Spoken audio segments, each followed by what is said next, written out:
সরকারি কর্মচারী বন্ধুরা, আপনারা জানেন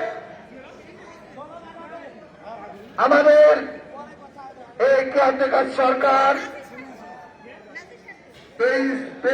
পে কমিশন গঠন করে এবং পে কমিশন গঠন করে কোটি কোটি টাকা খরচ করার পরে যখন পে কমিশন আমাদের পে স্কেলের প্রস্তাব জমা দেন, তারপরেও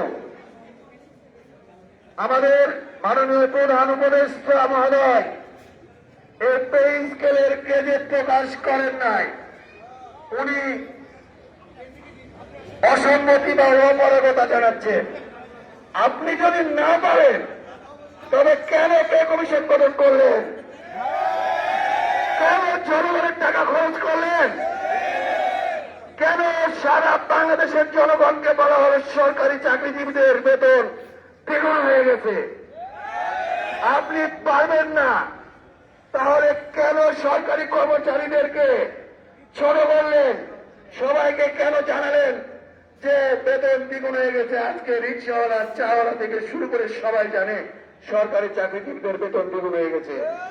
আমরা যে সংসার চালাতে পারি না, আমরা যে ঋণগ্রস্ত, আমাদের এই ঋণগ্রস্ততার কারণে, আমাদের সংসার চালাতে অপারগতার কারণে আজকে অনেক কর্মচারী চিঠি লিখে দিয়ে আমার আত্মহত্যার জন্য দায়ী নয় এই কথা বলে অনেকেই আত্মহত্যা করেছে।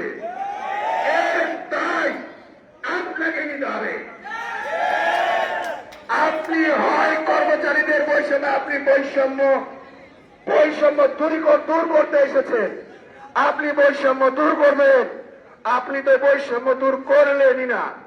যেখানে 20টা গ্রেডে বেতন কমিশন, পে কমিশন বেতনের প্রস্তাব দাখিল করেছেন, সেখানে আপনি দেখবেন 1 থেকে 10ম গ্রেড পর্যন্ত বেতনের পার্থক্য 5,000 থেকে 17,000 পর্যন্ত,